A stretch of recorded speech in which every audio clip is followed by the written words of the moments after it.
I'm Rod Serling. You're listening to The Zero Hour. Rest your eyes.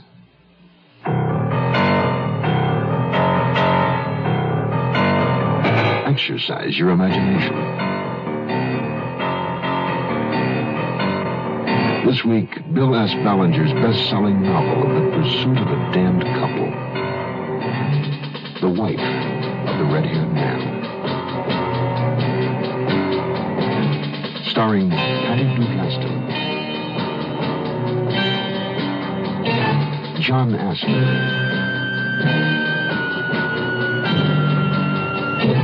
and Howard Duff.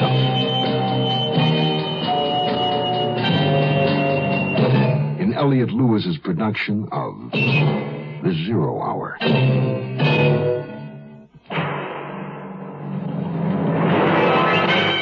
The Mutual Broadcasting System presents The Zero Hour. Sponsored in part by the makers of Quaker State Motor Oil and National Presto Industries. This is The Zero Hour on Mutual Radio.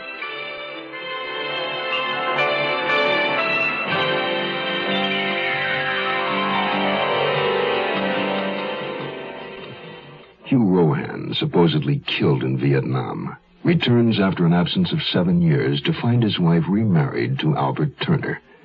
In a confrontation, Rohan, the red-haired man, panics and kills Turner. Mercedes Turner, still in love with Rohan, flees with him. She hurriedly gathers money and her jewels, buys a car, and the two escape New York and drive to Delaware. Two detectives, Williams from the 19th Precinct and Scores from Homicide, are assigned to the case. Williams finds that Mercedes Turner was secretly married to Hugh Rohan before her second unhappy marriage to Albert Turner. However, he doesn't know it was Rohan who shot Turner, or is he yet aware that the fugitive Rohan even exists? But first, this word. Deacon, open up! It's me, Napoleon Bonaparte, Emperor of all France, much of the civilized world, and Louisiana if the deal falls through. Quick, Pierre, hide in the closet. Napoleon must not find you here. Coming now, Pete. Ah, Josephine, I had to see you. Napoleon, my dearest heart, what are you doing here? I thought you were at Waterloo. I was, but it ended early. What is that? I smell cigarette smoke. You know I hate you to smoke. I didn't. I don't. I started again. Aha! The smoke coming from that closet. Come out of there, you scoundrel, and on cart. It was only in there to pick up the dry cleaning. Take that, you filthy escargot. This world history lesson was brought to you by your American Cancer Society, which says smoking can be injurious to your health. Touché! In more ways than one. I drove back to New York late at night after my Connecticut scouting expedition. I found that Mercedes Turner and a young red-haired man named Hugh Rohan had been in love and had gotten married. This confirmed my growing feeling that someone had been with Mercedes Turner when her husband had been murdered. Someone who was with her now as she ran from us. In the morning, Scores was waiting for me with additional medical examiner reports. Albert Turner was shot with a .32. One shot through the heart. Anything on that carpet stain? The one in the living room? It's Turner's blood, all right. So that's where he was shot. Fingerprints? Well, someone cleaned up pretty well, the lab boys feel. You don't say. Yeah, they lifted prints on Turner, the maid, Mrs. Turner, some unidentifieds. But the doorknob, bar surface, phone, all clean of any prints. That it? No, one thing more. They picked up a strand of red hair. Texture indicates it's a man's. Now, Thelma Jordan can't recall any visitor to the apartment who had red hair.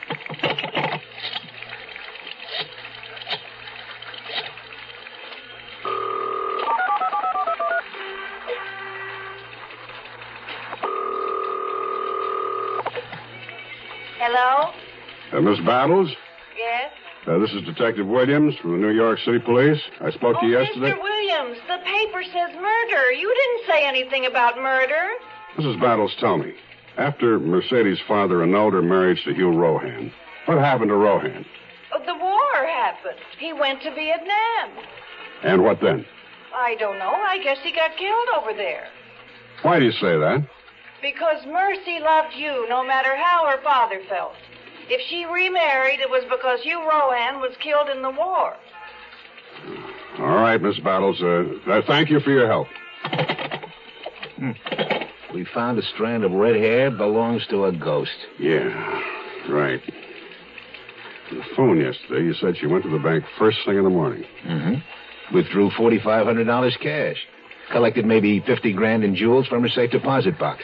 We got a description from the insurance company. And her mink coat, another $8 or $9 grand? Yeah, probably. All right, send a description of the jewelry to all jewelry stores and pawnbrokers within 2 days' drive of here. And check out the sale of every new or used car within a couple of hours' drive from here. You think she bought a car? Yes, and I think she's going to start selling her jewels, and I think she's got a red-haired male companion. The ghost, huh? Right. I think she's traveling with a ghost. We woke to clear, sunny skies, and Hugh seemed more cheerful than the night before. I wanted him to tell me more about what he'd said. That he was a convict. An escaped convict. Whenever I tried to ask him, he'd sense what I was about to say and avoid me. After breakfast, we drove to Fredericksburg, where we were married. Then we found another small vacation cottage nearly deserted by the season. You'll tell me what happened when you want to. Or not at all. I love you. I have since the day we met. I always will, no matter what. Oh, Mercy. Mercy. Look, someday I'll tell you. Someday. But not just now. Not yet. I'm sorry. I didn't mean to cry on our wedding day. Well, you did last time. Yeah, I did. Because I was so happy. Come on, let's go inside. Not yet. I want to drive to the drugstore. What you told me last night. What the police might have found. We have to do something about your red hair. Yes. Then even if they're looking for two people, it won't be us. I'll be right back. You wait inside. Morning, Mr. Thompson. Sure is cold this morning. Cold? It must be 94 in the shade. I mean it's cold inside your car's engine. Well, why didn't you say so? You didn't ask. Well, just tell me how my engine can be cold on a sweltering day. Glad you asked. When you start a car first thing in the morning, your engine is cold. Well, that's true, but so what? A cold engine does a bad job of burning gas. It can make soot, dirt, and acids form in your motor oil, and they can sure damage an engine. What can I do about it? Glad you asked. Instead of asking for my cheapest oil, you can start using a quality motor oil, Quaker State. Nothing finer than Quaker State. It's made scientific to neutralize acids and to hold solids suspended, so they don't gouge out your engine. Well, thanks for telling me, Caleb. Down a quart, Mr. Thompson. Quaker State? Well, yes. Why didn't you give me Quaker State before? You didn't ask. Quaker State your car to keep it running young. We'll return to our story in a moment. Life is a thread, one delicate dream. Don't stretch it, don't break it. For life can be long and life can be strong, and that's the way to make it. Problem drinkers who drive cars were responsible for the deaths of 18,000 people last year. Men, women, children, babies, and very often themselves. More than 40 people every day. Life is a thread, one delicate dream. Don't stretch it, don't break it. For life can be long and life can be strong, and that's the way to make it. Get the problem drinker off the road for his sake and yours. Write to Drunk Driver, Box 1969, Washington, D.C. We'll tell you how you can help. A public service message on behalf of the U.S. Department of Transportation. I'm not a man who believes in ghosts. I recognize that things happen which can't be explained, and I accept the fact that not everything is written out in capital letters so even a small child will understand. But when the lab finds a single red hair from a male human, then a male human with red hair was in the room where that hair was found. Yet all our information led us to the conclusion that the man in question was dead. But there was still an unexamined part of Mercedes Turner's life. Neighbors named Layton, who lived in the apartment above. Well, you can imagine our surprise. We'd been up in New Hampshire skiing, and we hadn't heard any news. And then on the way home today, we heard about it on the radio. How well did you know the Turners? Oh, casually. You know, you see them in the elevator and say hello, or they get out of a cab you get into. Mr. Turner was shot Thursday night. I believe you were here in town then. Yeah, we didn't leave until Friday afternoon. Well, sometime around midnight. We're not sure the exact time. Did you hear a revolver shot? My husband's a perfectionist about his hi-fi. We wouldn't have heard anything because this apartment's soundproofed. Uh-huh. What did you think of the Turners as people, as a couple? Mrs. Turner is a beautiful woman. I don't know about him. Oh?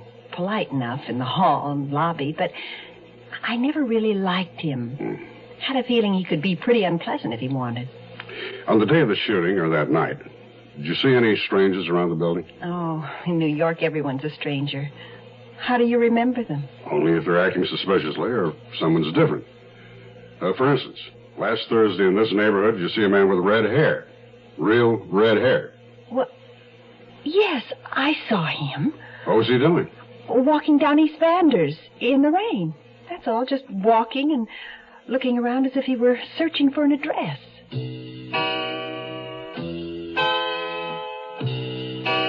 Dyeing Hugh's hair brown changed his appearance remarkably.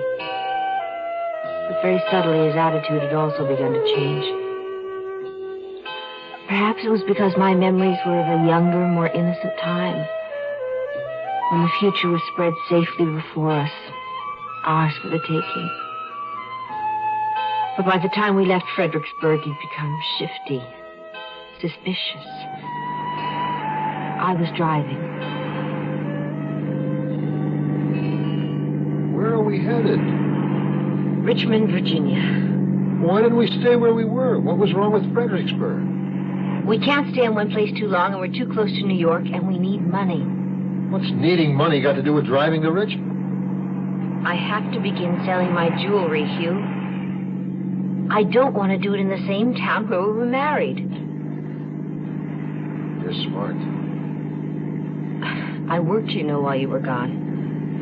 I had a good job before I married Albert. I made decisions. I functioned on an executive level. Better being stuck with me, is that what you mean?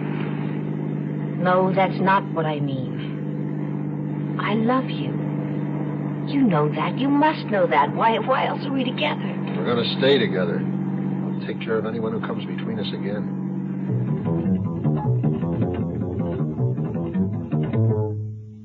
In Richmond, I found a company, the Dixie Jewelers, which bought and sold old jewelry. The man was nice and honest, but I was shocked at what I received for my cluster diamond earrings.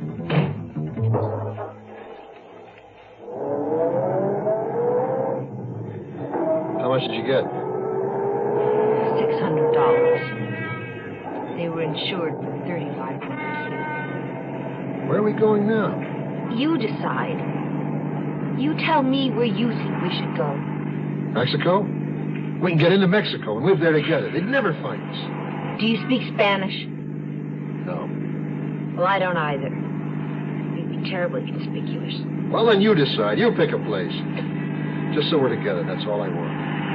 That's all that's ever mattered to me. You think everything's going to be all right? Why do you ask?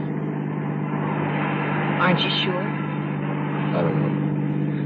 I'm no longer sure of anything. Those years and all those years, they take it away from you.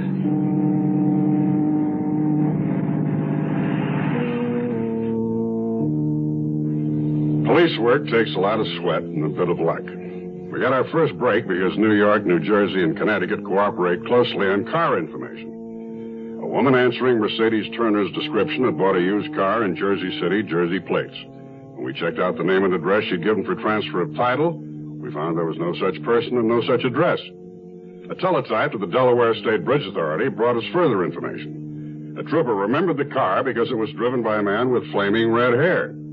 The car had crossed the bridge at the end of the Jersey Turnpike. From there, it might have gone into Delaware, Maryland, or Virginia.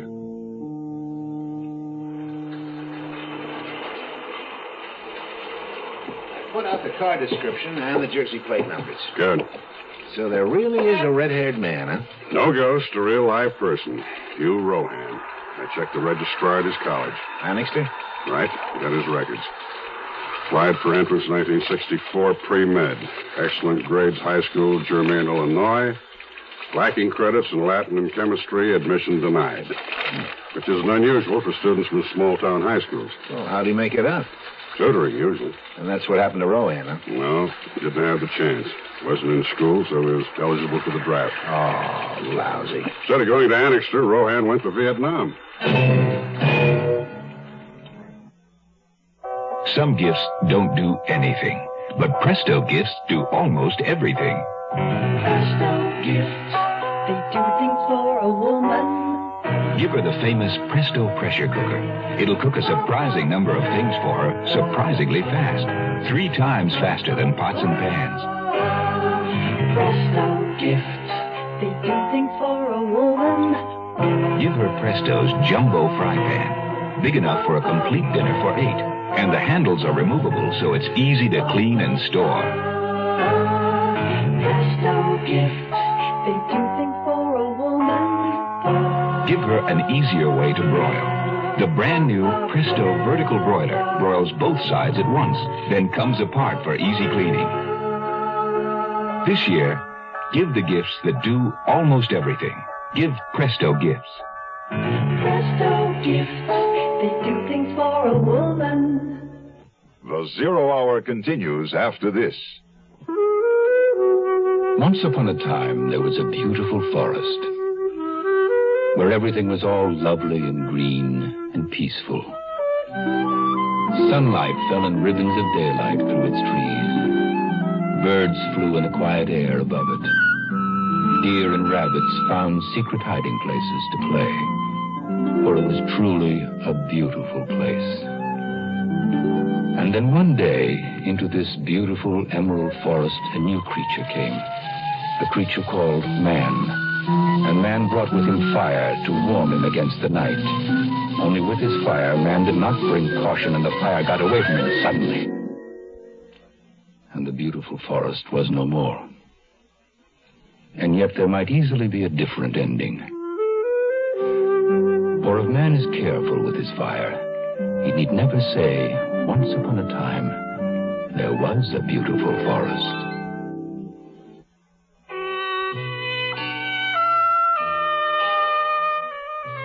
We drove all day under a sky the color of gray worsted.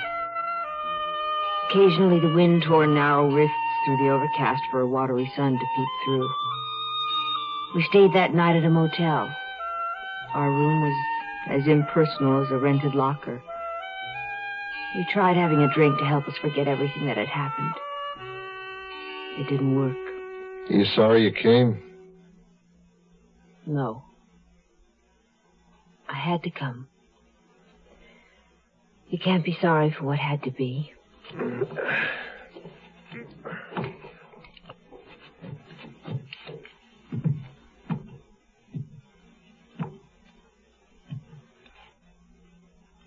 It's dark out. Yes. What are you listening for? Do you believe in extrasensory perception? I don't know. Sometimes, maybe. But it'd take a lot of proving. I had a feeling this afternoon, sudden, sort of peculiar, odd, like intuition. A message said, the chase has started. They're looking for a couple. There's no way you can know that. Oh, yes. Yes, there is. The Khans used to talk about it. I didn't believe it. But I do now. No.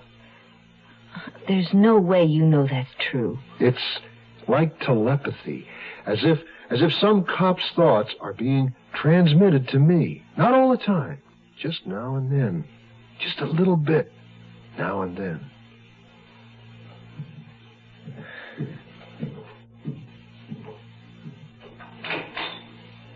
Where are you going? There's a car parked out there. Michigan plates. I'm going to get rid of our Jersey ones.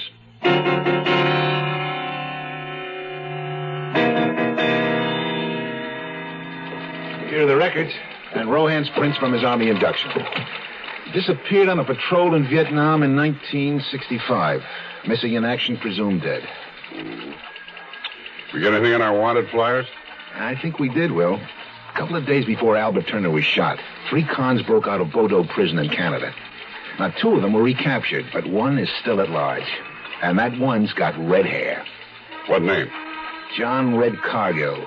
Seaman's papers. 3 to 10 for false passport, illegal entry, and smuggling. He'd served 7 when he split. Cargill's prints match Rohan's. Picture of Cargill? Correspondence Bureau received a telephoto copy of him from Montreal. Right here. Yeah. It's funny. I knew he'd look like this. Good features, clean cut, sensitive mouth, eyes. I could see him in my mind. Yeah. Guy like that, 7 years in prison. He'd probably crack open pretty easy. But, well, the trouble is, we don't really know if he shot Albert Turner. Rohan and the Clinton girl were married when they were kids. Her old man annulled the marriage. Wait a minute. And the woman's safety deposit was opened. What's the matter? What's bothering you? This list of contents. Insurance policies, empty silk jewel case, title to co-op. Here we are. Why would she keep an empty envelope? Oh, probably she didn't bother to throw it out. Or maybe there was a return address on it. Who are you calling? Banner's DA's office. Find out if there's a name and address on that envelope.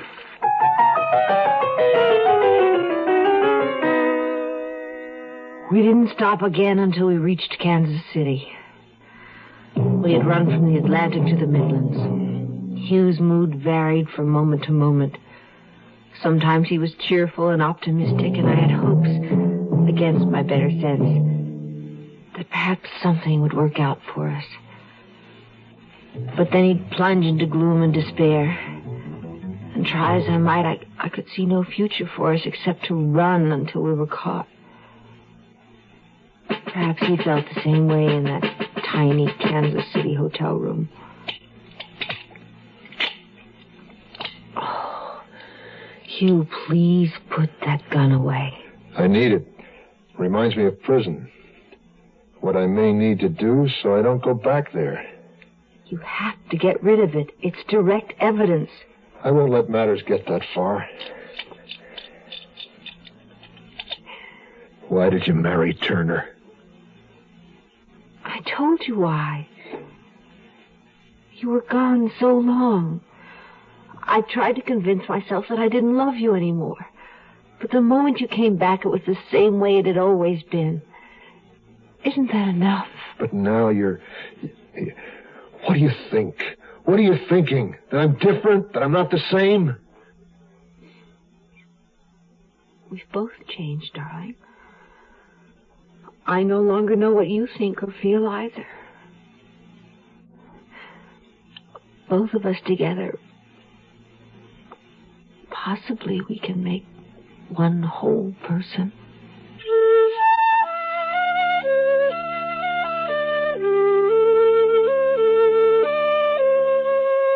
Banners in the DA's office gave me the name on the empty envelope we'd found in Mercedes Turner's safety deposit box, Sayer and Bates Attorneys. I talked to Arnold Bates, the junior partner. He was very cooperative. He told me he'd handled an Enoch Arden decree for Mercedes Clinton against Hugh Rohan not quite 2 years earlier. The marriage had been secret, and Mercedes Clinton Rohan had wanted the decree kept secret. Her father was an old man in poor health, and she hadn't heard from her husband Hugh in 7 years. He was presumed dead. You mean they were married a second time? Right. After Lyman Clinton had the first marriage annul, they were married again secretly, just before Rohan was sent to Vietnam. Where he goes out on a patrol and disappears. To service again in a Canadian jail under another name. Uh-huh. Well, whatever names they use, Will. We got a description, we got his prints, and we know their car. We're gonna get him. Yes, I think we will. Any reports on the jewelry? Not yet. Keep after it. They're gonna need money.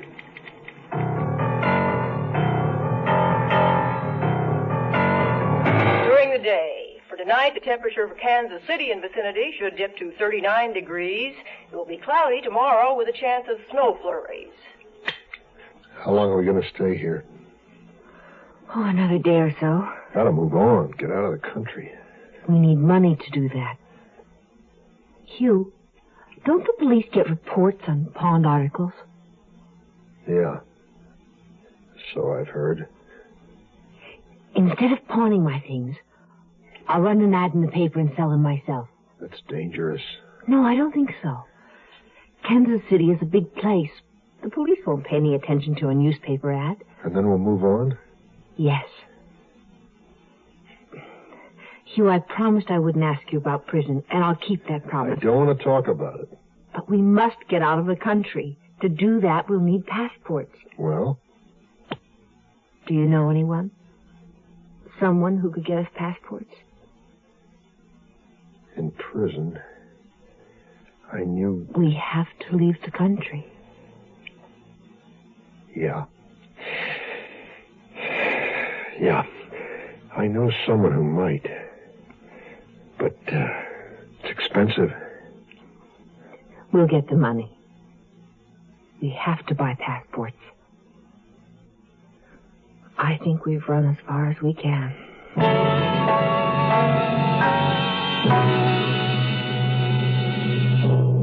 You are listening to Mutual's presentation of The Zero Hour. VISTA means Volunteers in Service to America. I started out as a business major in college. I graduated as a business major. I got into VISTA because I wanted to really do something. I chose this as my line, and when getting into it, it changed my whole life. I went through cultural shock. I found out what types of people really need the help and what's really happening in our country in the back areas. There is so much to be done, but I could say that if a person anywhere has an interest in doing something, there are programs for them. VISTA is one viable means, but there's so many ways of really getting involved with people. VISTA gave me my first start to work with the problems happening in this country and to really get down to earth and work with the people that need it. Volunteer for VISTA. VISTA is one part of action. Action is doing something. There is something you can do. Get into action.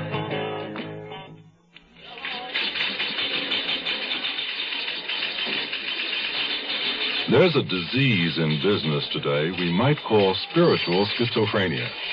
You see it in individuals who apply one code of conduct in their personal affairs and a quite different one in business or government. The belief seems to be that we are less responsible as individuals when we make business decisions, that business has a different code. When you think about it, that doesn't make sense. Profits are not the only gauge of business success. Business doesn't change the priority of values. We are born to the community of man first. The others are secondary allegiances. Make your personal morality work where you work and see the difference. The community of man, God's club. Be an active member. This message has been brought to you by Religion in American Life in cooperation with this station.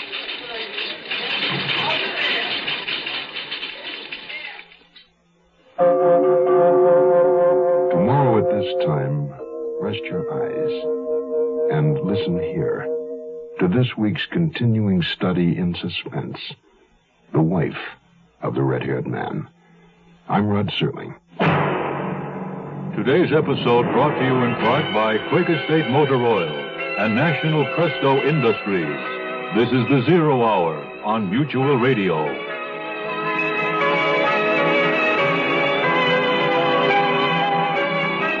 You have been listening to The Zero Hour, a presentation of the Mutual Broadcasting System in association with Hollywood Radio Theater. Heard every weekday at this time. Rod Serling is your host. Zero Hour is produced and directed by Elliott Lewis. The Hollywood Radio Theater theme was played by Ferranti and Teicher and is now available on United Artists Records and Tapes. Hugh Douglas speaking. Tune in tomorrow, and once again, rest your eyes and listen here to the Zero Hour.